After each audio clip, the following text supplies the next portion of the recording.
Cada una de estas máquinas simboliza el sistema económico de un país. Cada máquina tiene 3 entradas: la labor, el trabajo de la gente; el capital, todas aquellas cosas que un negocio podría usar, incluidos los intangibles como las ideas; y los recursos naturales. La máquina convierte estas entradas en bienes y servicios, y porque estamos dispuestos a pagar por las cosas que produce la máquina, lo que la máquina realmente está creando es valor. Las economías convierten los insumos en valor.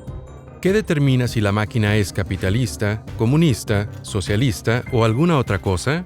3 diales. El primer dial controla quién posee el capital.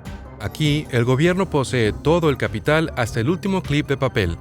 Corea del Norte es probablemente la economía más cercana al 0%. En el otro extremo, al 100%, los ciudadanos privados poseen todo el capital. Estados Unidos se encuentra por aquí, con casi 2/3 de propiedad privada. El segundo dial dicta qué tanto control tiene el gobierno sobre lo que se produce. En economías con alta coordinación, como la antigua URSS, el gobierno dictaba lo que la economía podía y lo que produciría. En las economías con baja coordinación, el gobierno podría ordenar algunas cosas, pero deja la mayoría de las decisiones en manos del sector privado. El tercer dial controla qué tan extensamente los mercados se usan para fijar los precios. Aquí, al 0%, tenemos economías sin mercados, donde el gobierno fija todos los precios y los consumidores no tienen voz. Aquí, al 100%, los mercados son usados para fijar el precio de todo, incluso de cosas como la atención médica básica. Puedes también pensar en este dial como lo que controla el número y alcance de regulaciones gubernamentales, de los aranceles sobre bienes, a las leyes antimonopolio, a la normativa sobre neutralidad de la red. Entonces, el capitalismo no es solo un tipo de economía. Es una amplia gama de posibles economías, lo que hace que responder a la pregunta de si el capitalismo está roto sea complicado. Pero lo intentaremos. En el apogeo de la revolución industrial, los diales se ajustaron bastante cerca a lo que llamamos libre mercado o capitalismo de laissez-faire. Había muy pocas regulaciones y los economistas de la época creían que la mano invisible del capitalismo, básicamente individuos que actúan libremente y en sus propios intereses, produciría resultados óptimos para la economía y la sociedad. Y así fue como terminamos con líquido embalsamador en la leche. A finales de los 1800 en Estados Unidos, los fabricantes de alimentos ponían productos adulterantes baratos y a veces peligrosos en los alimentos para maximizar las ganancias. Lo que hacían era legal, pero por supuesto incorrecto. Hubo una protesta pública y en 1906 el Congreso aprobó la Ley de Alimentos y Medicamentos Puros, preparando el camino para la FDA, que vela por el suministro de alimentos en Estados Unidos al día de hoy. Hoy en día, ninguna economía realmente practica capitalismo puro de mano invisible, pero a algunos inquieta cada vez más que las amenazas actuales como el cambio climático y la creciente desigualdad no sean resueltas por sistemas capitalistas.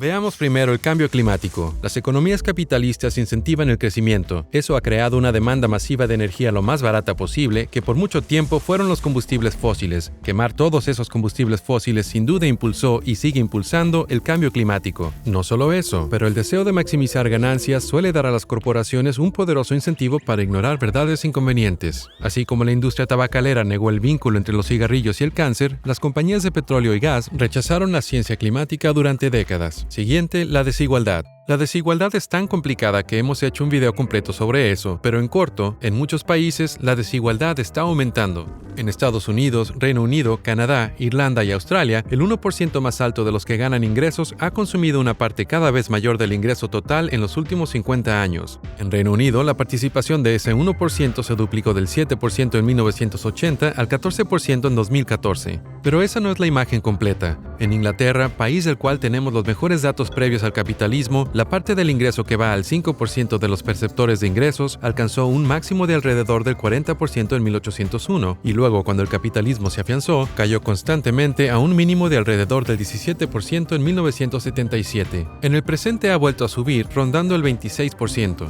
Y aquí hay otro dato. En muchos países europeos y en Japón, la participación de ese 1% en los ingresos bajó del 20 al 25% a principios del siglo XX a entre 7 y 12% al día de hoy. Entonces, ¿el capitalismo está aumentando la desigualdad o no? Eso depende. Hay una amplia gama de escenarios que caen bajo el capitalismo, por lo que la versión de un país puede verse muy distinta a la de otro.